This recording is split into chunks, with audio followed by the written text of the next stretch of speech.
During a family dinner with my son and his wife, where peace finally returned after years of silence, I received a text from an unknown number. "Get up and go now. Don't tell your son anything." I followed the warning, and what I discovered left me shaken. Half an hour later, the police were knocking at their door. You won't believe what unfolded next.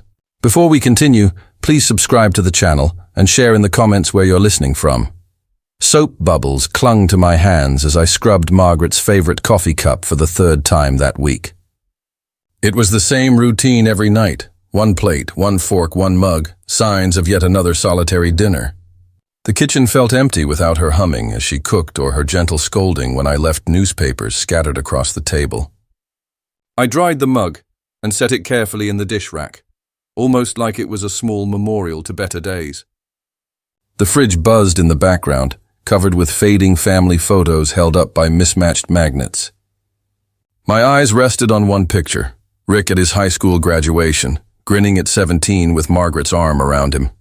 That was before the arguments, before the money issues, before the silence. The sharp ring of the phone pulled me from my thoughts. My wet hand scrambled for a towel as the sound kept cutting through the air. I grabbed the wall-mounted receiver, cold against my palm, and squinted at the caller ID through my glasses. My breath caught when I saw the name, Rick. For a moment I froze. A full year of silence had stretched between us like a wide ocean. The last time we spoke, he had stormed out when I refused to loan him money for one of his investments. Margaret would have handled it differently. She always knew how to calm things down. "Hello," I said, my voice rougher than I intended. "Dad." Rick's voice carried the same uncertain tone I remembered from his childhood, like when he had broken something valuable and wasn't sure how much trouble he was in. "It's me." I gripped the phone tighter, my heart pounding. "Rick, I wasn't expecting— I know. It's been too long." His breathing was uneven. Far too long. I lowered myself into the armchair Margaret had chosen for me years ago because it was good for my back. Its leather had worn smooth after years of evening news and crossword puzzles. "How are you, son?" "I'm good. Really good. Emma and I were talking, and we realized how much we miss having you around. We miss family." The word family echoed in the air. Once we had been that, but pride, money, and silence had built walls between us. "I miss it too," I admitted, surprised at how easily the words came out. "Dad, would you come to dinner tonight? Emma's making the pot roast you love. We want to talk, really talk, like before." I glanced at the photo on my side table. Rick, Emma, Margaret, and me at their wedding 5 years ago, before things had gone wrong. Margaret always said, "Families find their way back, given time. Tonight?" My voice betrayed my surprise. "I know it's short notice," Rick said, "but Emma's already cooking." "We don't want to wait anymore. We've wasted enough time." Something in his voice pulled at me, the same vulnerability I remembered when he was a child, frightened by thunderstorms. Maybe Margaret had been right. Maybe families really could heal. "What time?" I asked. 30. I'll text you the address. We moved to Montclair last year. Montclair. Expensive neighborhood, but Rick had always been ambitious. "I'll be there, son." His voice softened. "Thank you for giving us another chance." After I hung up, I sat in the growing dusk, holding the family photo in my trembling hands. Margaret's smile stared back at me, and I could almost hear her whisper, "It's time, Jonathan. It's time to come home." The silence after the dial tone felt different now, no longer empty, but full of possibility. I set the photo carefully back on the table and rose with a sense of purpose I hadn't felt in months. Tonight would be different. Tonight I would have my son back. Upstairs, my room felt like a museum of memories. Margaret's perfume bottle still lined her dresser, dust floating in the late afternoon light. I opened the closet, pushing past worn shirts and sweaters until I found the navy suit, still hanging in its protective plastic. The wool blend felt solid in my hands, the suit Margaret had bought for Rick's graduation. "You'll need something nice for important occasions," she'd said, and our son's graduation is certainly important. I laid the suit on the bed, remembering the pride I felt walking into that auditorium with Margaret beside me, watching Rick cross the stage.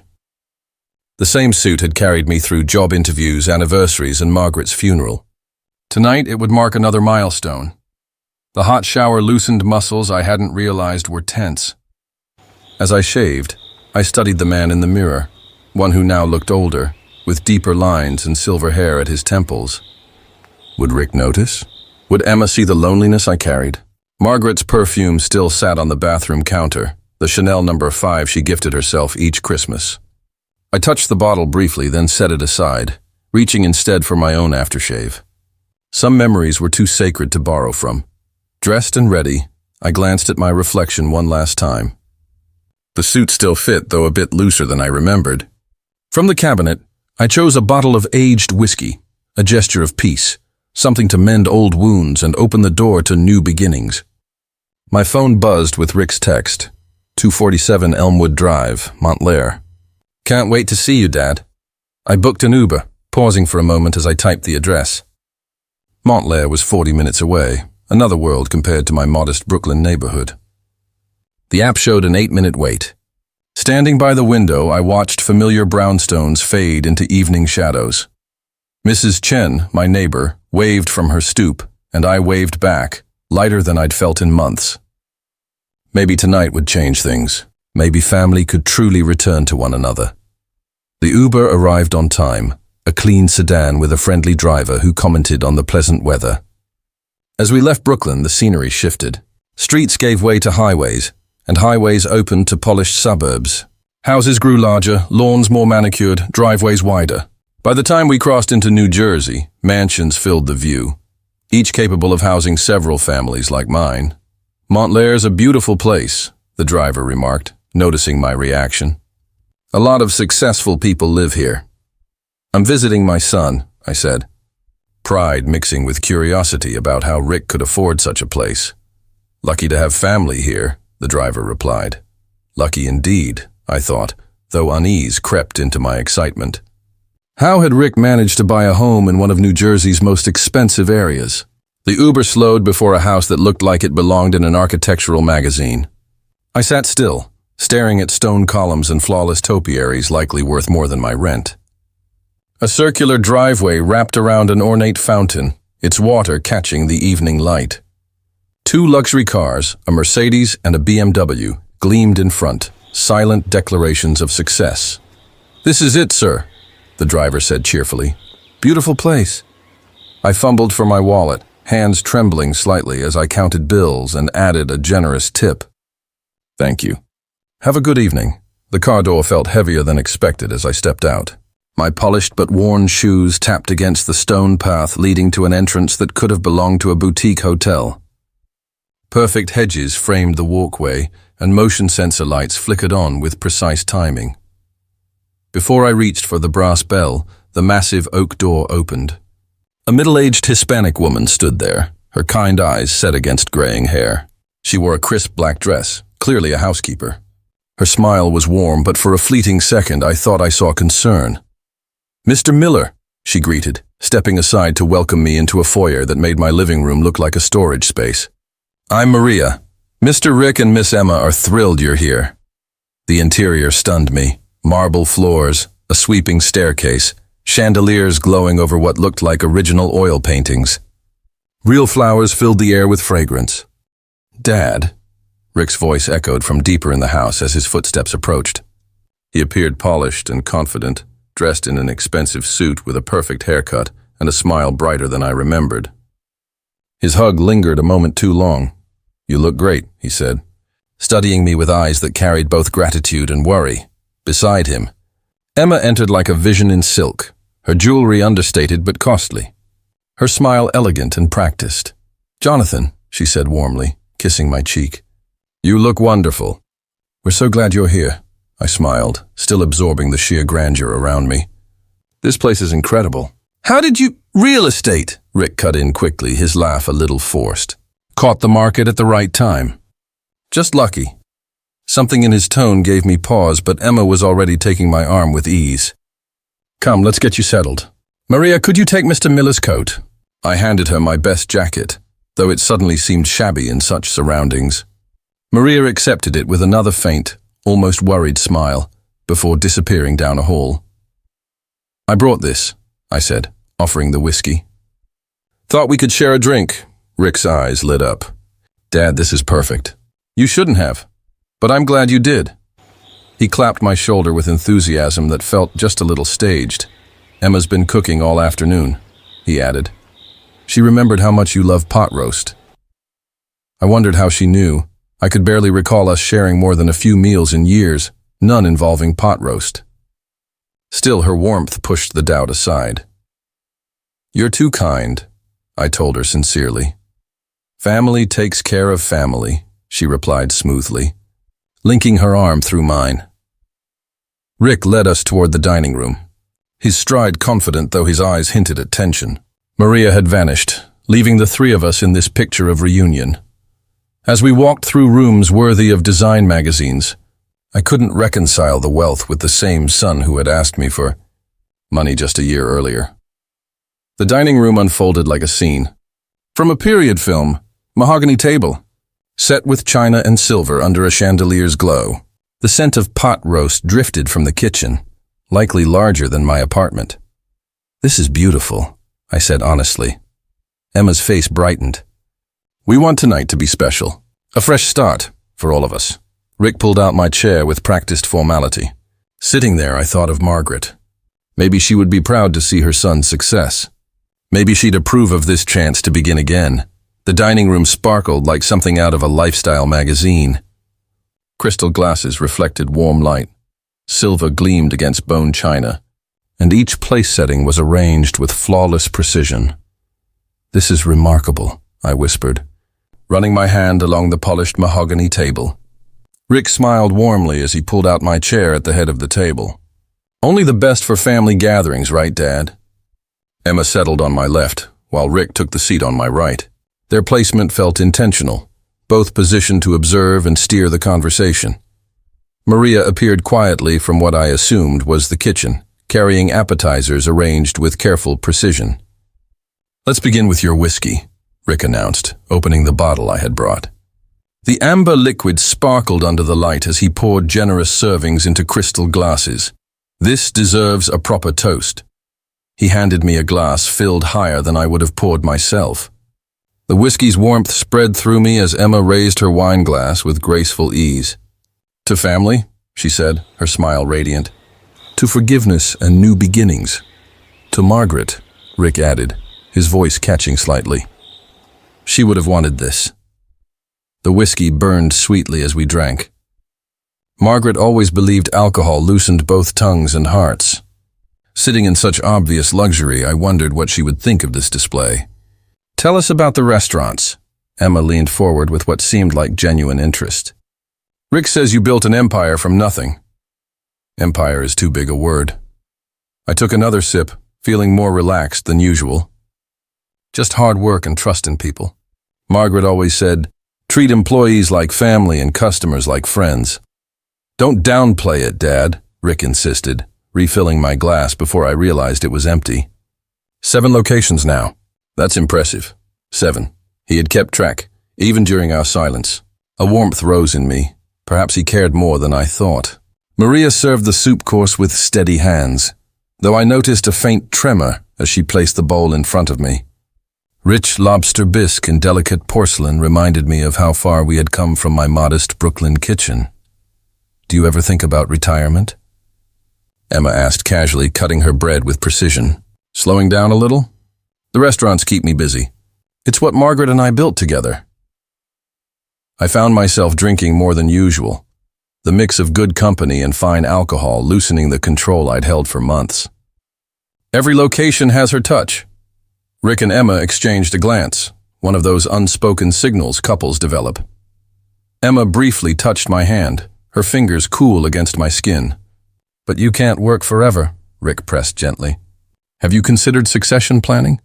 Legal arrangements for the future?" The question felt specific, yet the alcohol made it seem harmless. "One day at a time, son. One day at a time." Maria returned with the main course, pot roast that smelled just like Margaret's recipe. How had Emma known?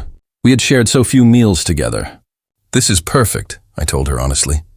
"Exactly like my wife used to make." Emma's smile seemed rehearsed. "I wanted tonight to be special, to remind you that family supports family." As we ate, Rick told stories about his real estate ventures, though his details stayed vague. Emma asked direct questions about restaurant operations, profits, and property values.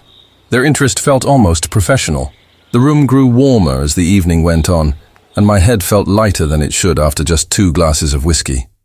Good food, good company, and the comfort of reconciliation, I told myself.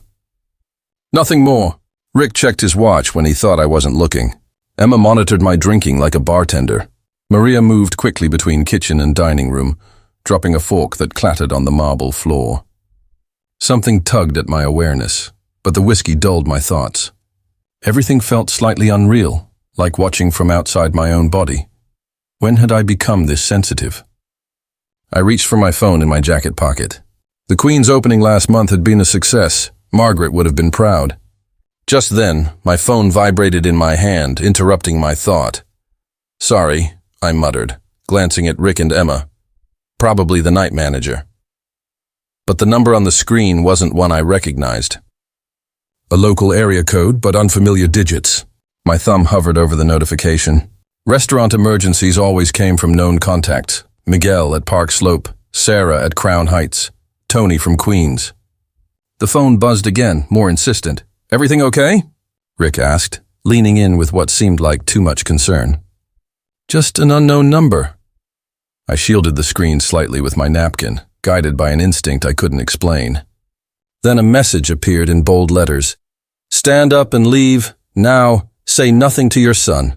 My blood froze. The elegant dining room seemed to tilt, though I wasn't sure if it was shock or whiskey clouding my senses. I reread the words, same urgent command. Dad, Emma's voice sounded distant. You look pale. Are you all right? I forced a neutral expression, sliding the phone back into my pocket, though my hand shook. I'm fine. Just the food hitting me harder than expected. But I wasn't fine. Someone had my private number, knew my location, and thought I needed warning. About what? About Rick? About this carefully arranged evening? The whiskey glass in my hand caught the chandelier light, the amber liquid swirling as my fingers trembled. When had I become so dizzy? 2 glasses should not have done this, not with a full meal. Maybe some water, Emma suggested smoothly, signaling Maria. Rick studied my face closely. You sure? You went white for a moment. I'm fine. The lie came easily. Just need to excuse myself. Bathroom? Yes, Rick pointed down the hallway. Second door on the left. We'll wait here. Maria's bringing dessert. I rose carefully, testing my balance. The room shifted slightly, but I managed to walk toward the hallway. Behind me, Rick and Emma spoke in quiet tones. The corridor stretched ahead, lined with expensive artwork. The second door on the left likely led to a powder room, but something pulled me forward toward the kitchen entrance instead. The message echoed in my mind. Whoever sent it knew something I didn't. Someone thought I was in real danger. Maria stood at the sink, washing crystal glasses methodically. She didn't turn, though she must have heard me approach. She continued as if I wasn't there. Just beyond her, the kitchen's back door opened onto a garden. Fresh air, space to think, and a way to step out from Rick and Emma's watchful eyes. I moved quietly past Maria, expecting her to look up, question me, or alert my hosts. She kept her head down over the washing, though her shoulders tightened as I passed. The door opened onto a perfectly kept lawn that felt like a country club. Motion sensors lit my way across the trimmed grass toward a gate in the back fence. My phone felt heavy in my pocket, the warning it held ticking at the edge of my thoughts. Street lamps beyond the fence promised distance from whatever threat that urgent message suggested. I walked faster, my dress shoes slipping on the dew.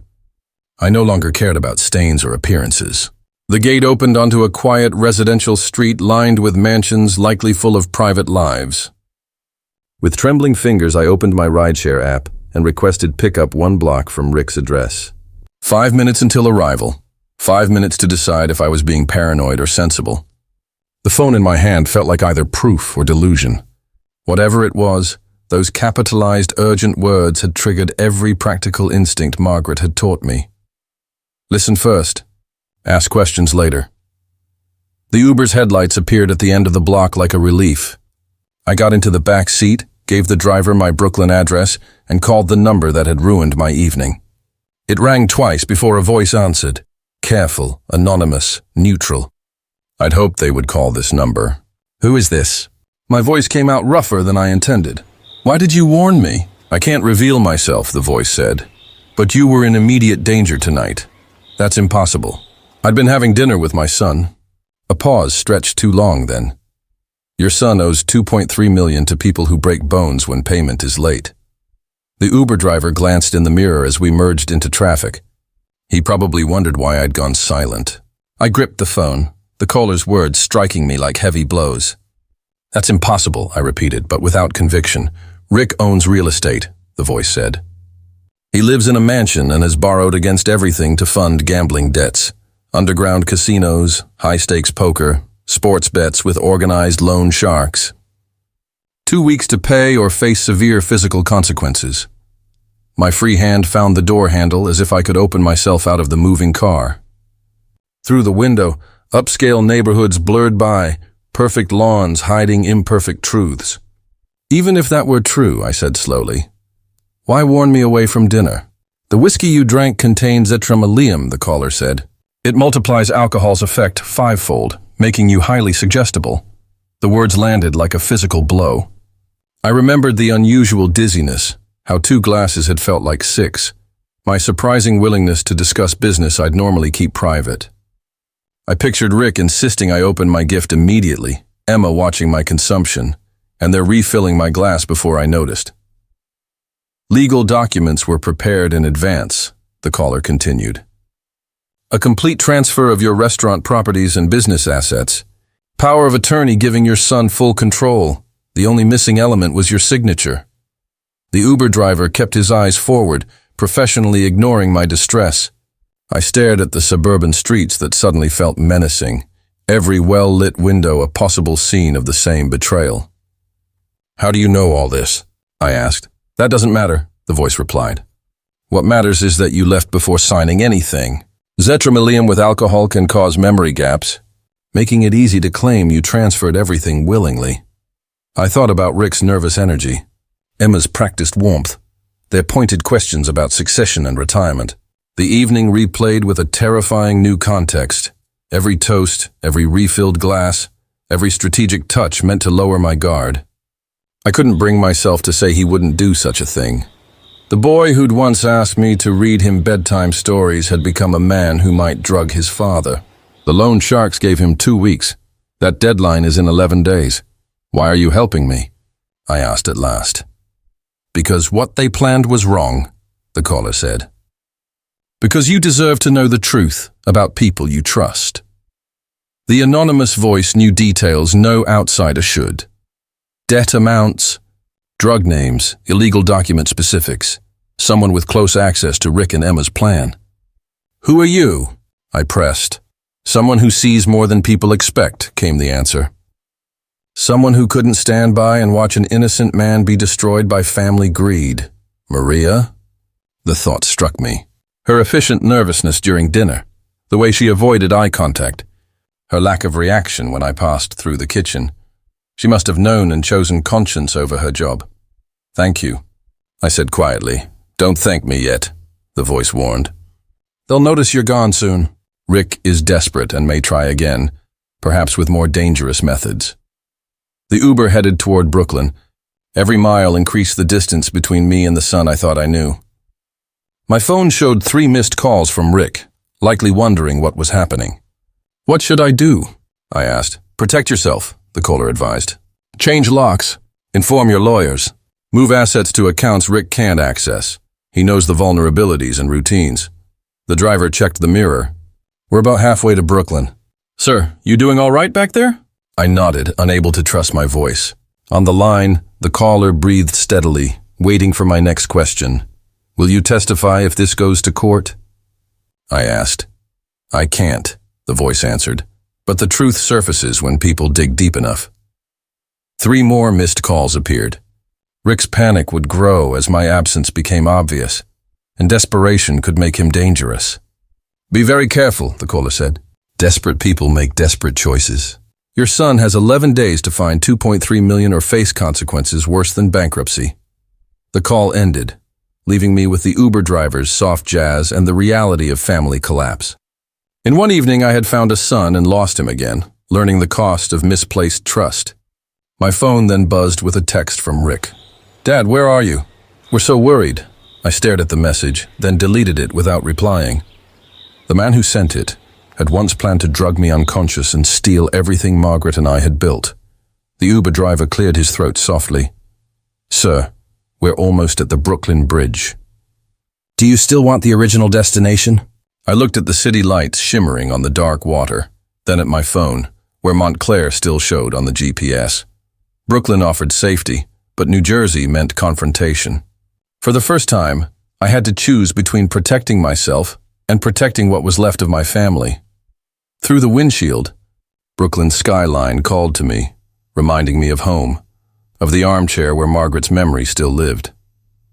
Yet safety now felt like surrender, especially knowing what Rick was capable of. When doubt pressed in, I pulled out Margaret's wedding photo from my wallet. The edges were worn, but her smile was as bright as the day we vowed to build something meaningful together. She never avoided hard conversations, never chose comfort over what was right. "You wouldn't run?" I whispered to her picture. The driver caught my eyes in the mirror. "Everything okay back there, sir?" "Not really." I sat up straighter, resolve hardening in my chest. "I need to make a call. Then we'll change the destination." My fingers shook as I dialed 911. After 2 rings, a calm voice answered. "Emergency services." "What's your emergency?" "My family is trying to poison me for money." The words sounded unreal, like lines from a drama. "I have evidence, and they're still at the house with prepared documents." "Sir, are you in immediate danger?" "Not right now, but I need officers at 247 Elmwood Drive, Montclair, New Jersey." "I'm going back to collect evidence," the dispatcher asked quickly. "The type of poison, number of suspects, possible weapons." I answered clearly, business instincts taking over. "Facts, details, actionable information. Officers are en route." "Estimated arrival 20 minutes. "Sir, we strongly advise you not to return until we assess the risk." I looked at Margaret's photo again, her eyes urging me to be braver than I felt. If I don't go back, they'll destroy the evidence and try again with someone else. I leaned toward the driver. "Change of plans. We're going back to Montclair. Sir, you seem upset. Maybe think this through." "This isn't impulsive." I held his gaze in the mirror. "Sometimes you must choose between being safe and doing what's right."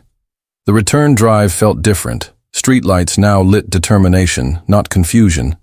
Each mile drew me closer to facing the son I raised, the family I trusted, and the future I'd rebuild from nothing. Margaret's voice seemed to whisper, "Family means telling the truth, even when it hurts." 20 minutes later, we turned onto Hill Street. Police cars approached quietly, lights off but unmistakably official. My heart pounded. This was real. To save myself, and maybe others, I was about to confront my own family. "Wait here," I told the driver. "This may take some time." Walking up the driveway felt like heading to an execution. The mansion's perfect exterior hid betrayal and greed. My hand shook as I pressed the doorbell. Time to face my son. The chime echoed like a warning. Footsteps approached, too fast to be casual. Rick yanked open the door, relief and suspicion written across his face. "Dad, where have you been?" We were worried. His smile looked forced. "Sorry, son." I forced my tone to sound casual. "Just needed some fresh air." "Felt lightheaded after all that food." "Lightheaded?" His eyes narrowed. "You were gone nearly half an hour." "Emma thought something bad happened." Time slipped away. "Lovely neighborhood. You've built something impressive here." Emma appeared behind Rick, her dress creased from pacing. Her polished mask cracked for a moment, showing raw panic. "Jonathan, you scared us. Are you okay?" She gripped my arm too tightly, her fingers trembling. "Much better, thank you." Just needed to clear my head. Inside, the foyer now felt small and oppressive, each detail a reminder of the money that bought this illusion of success. "Maybe too much wine," Emma said with a brittle laugh. "Let me get you water." "Actually, I'd prefer to sit down in the dining room, if that's fine." Rick and Emma exchanged a knowing glance. Their performance too coordinated. "Of course. Dad, whatever you need." The dining table had been cleared, papers gone, surfaces spotless. Maria moved nervously between rooms, her energy sharper now. I sat again at the head of the table, Rick and Emma flanking me as before. The air carried an unspoken tension. "I hope you don't mind," Emma said carefully, "but we tidied up a little. Didn't want to leave Maria with too much work." "Very thoughtful," I replied, smiling blandly while wondering what they'd hidden. Rick drummed his fingers on the table, a childhood habit betraying his unease. "So, Dad," he said lightly, "feeling better now?" "No dizziness. Clear as ever, son. Fresh air worked wonders." Emma leaned forward, concern carefully performed. "Rich food can affect us more as we get older. Maybe something lighter next time?" "Next time," I thought grimly. "I've always had a strong constitution. Takes more than wine to slow me down." Maria appeared with new glasses of water, her hands slightly trembling as she set mine down. Rick checked his watch, subtle but urgent. Their timeline was closing in. "Well," he said with forced cheer, "since you're feeling better, maybe we can continue our evening." Emma was really looking forward to more conversation. Emma's smile lit up the room, yet something felt different since my return. Beneath the cheerful surface, their unease was beginning to show. I could sense the evening building toward an inevitable climax. Rick suddenly stood and moved toward the liquor cabinet. "Dad, let's have one more toast before the night ends." His hands shook slightly as he poured whiskey into crystal tumblers. I noticed how he lingered over my glass, filling it with more than usual, the liquid catching the light in an odd way. "You know," I said casually, "I want to tell you about the day you were born." "Rick," his shoulders stiffened, "Dad, that's kind, but maybe we should toast first. This whiskey is too good to waste." "This is important, son." I leaned back, folding my hands calmly. "Your mother was in labor for 14 hours. The longest day of my life." Emma leaned forward with forced enthusiasm. "Jonathan, the whiskey will lose its taste if we wait too long. Can't we drink and listen at the same time?" "Patience," I replied. "Some stories deserve time." Rick carefully set my glass down, ensuring I saw the generous pour. His own drink was smaller, clear, without any strange particles. I lifted my glass as though to check its color, spotting faint sediment swirling inside. "The doctor kept telling us everything was normal," I continued. "But your mother had instincts. She always knew when something was wrong." Emma forced another smile. "Family stories are wonderful with good whiskey. Shall we toast?" I swirled my glass, watching the foreign particles move in the amber liquid. According to an anonymous caller, the drug was called Zetra, enough to leave me weak, suggestible, ready to sign away everything Margaret and I had built. "You're right about savoring whiskey," I said, raising the glass without drinking. "Margaret always said patience makes everything better." Rick's eye twitched.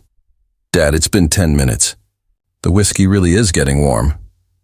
"Time flies when we share memories," I said, gesturing with the glass but never drinking. "Did I mention how small you were? Just 6 pounds, but with the strongest grip." Emma abruptly stood, moving behind me and placing her hands on my shoulders. "Jonathan, you're such a storyteller. Let's toast to Rick's birth, then you can continue." Her fingers pressed firmly, her desperation obvious. "Their plan was falling apart. Your mother said you'd be stubborn from day one," I went on, ignoring Emma's pressure. She was right. Once you set your mind on something, nothing could move you. Rick's composure cracked. "Dad, please just one sip, then tell us about Mom." "Stubbornness," I mused. "Still holding my untouched drink can be a strength or a weakness. Your mother always worried which path you'd take." The room fell silent, broken only by Maria washing dishes in the kitchen. Rick and Emma stared at me, frustration written across their faces. Their perfect plan was slipping away. I said slowly, "Margaret would be heartbroken to see the choices you've made." Rick's face went pale. "What do you mean?" Before I could reply, 3 sharp knocks echoed at the door. "Police! Open up!" Rick's glass slipped, shattering on the floor. The metallic sound of handcuffs followed moments later. "Richard Miller," the officer said firmly. "You are under arrest for attempted poisoning, conspiracy to commit fraud, and elder abuse." "You have the right to remain silent. This is insane," Rick stammered. "It's a misunderstanding. My father is confused." "Dad, please!" Emma's voice cracked with hysteria. "Tell them this is a mistake."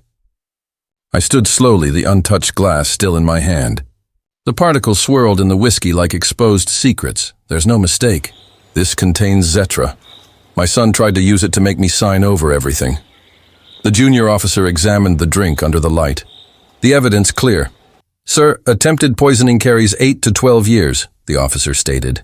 Fraud and elder abuse add more. Rick's knees weakened. 12 years? But the loan sharks? If I don't pay in 11 days, they'll kill me. Emma's face drained. Rick, stop talking. But Rick continued. They threatened me. I had no choice. You had choices, I said quietly.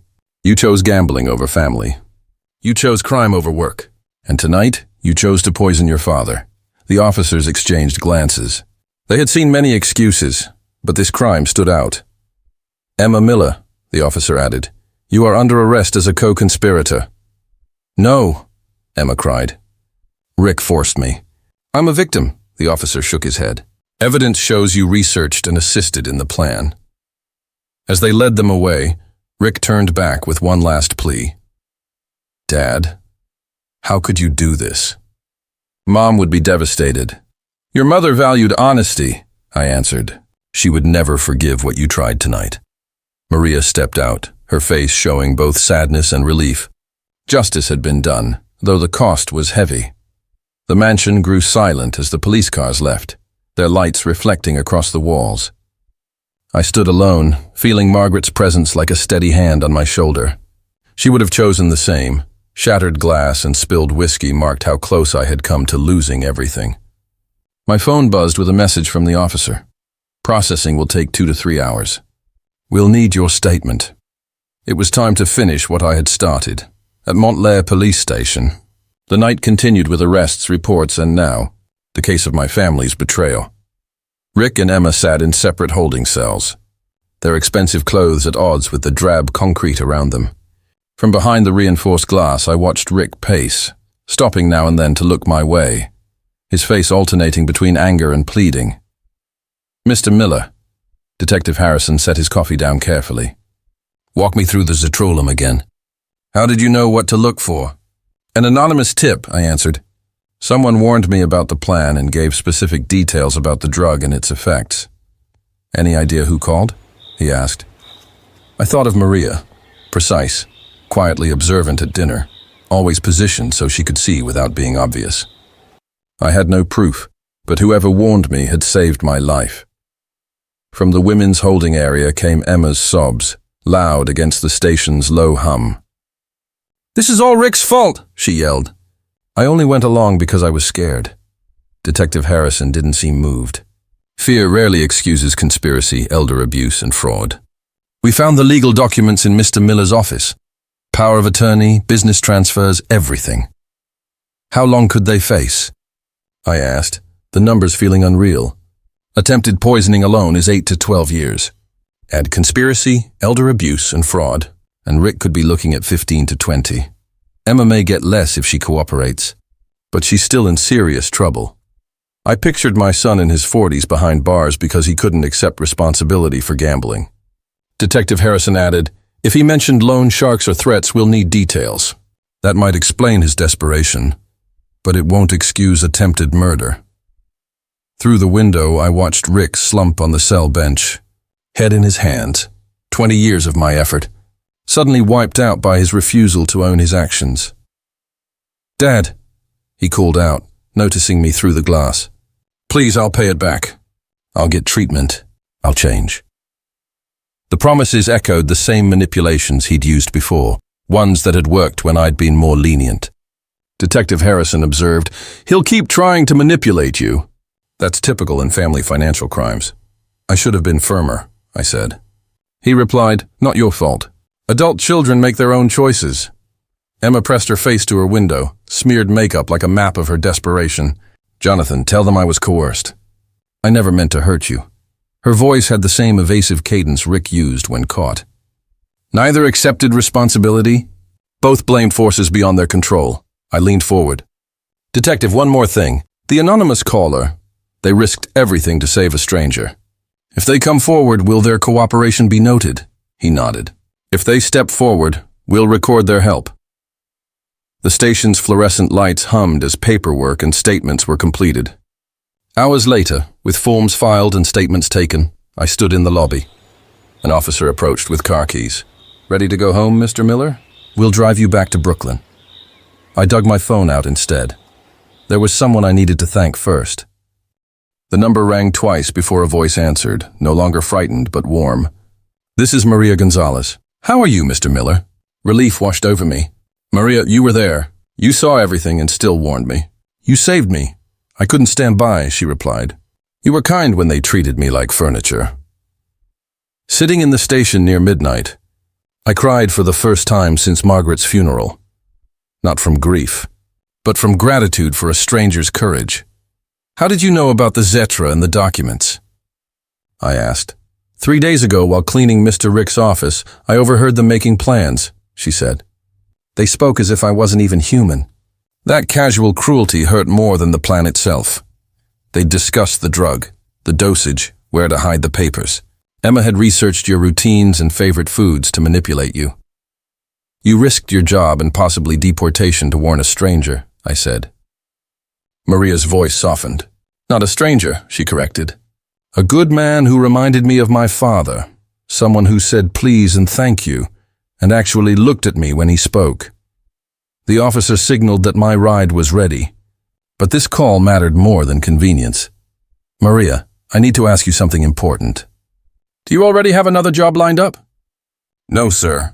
After tonight, I doubt the Millers will give me any reference."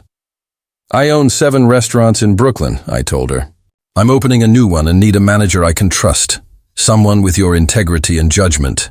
There was a pause on the line. When Maria finally spoke, her voice shook with emotion. "Mr. Miller, you don't have to do this. This isn't charity," I replied. "I need people who do the right thing even when no one is watching. Tonight you proved you are that person."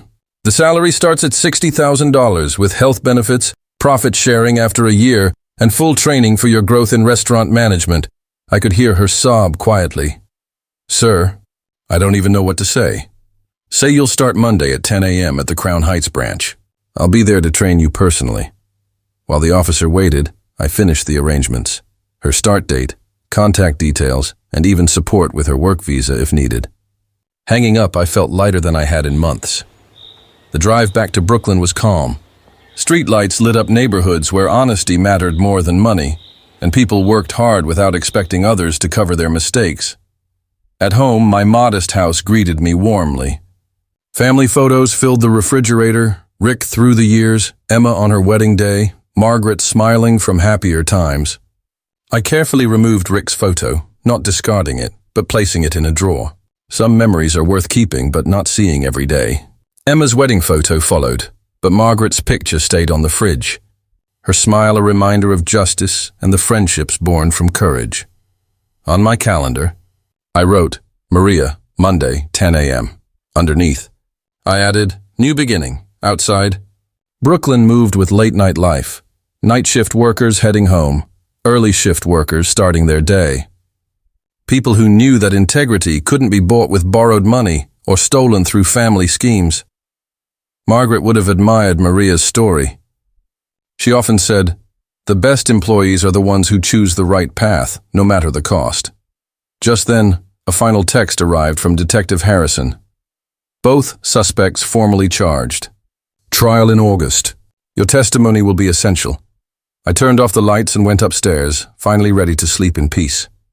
Tomorrow would bring new challenges, but tonight, justice had prevailed because good people chose what was right. On my dresser, Margaret's perfume still sat untouched. A reminder that love is about protecting others from harm, even when that harm comes from your own family. If you enjoyed this story, please like the video, subscribe to the channel, and share your thoughts in the comments. To hear the next story, click on the box to the left.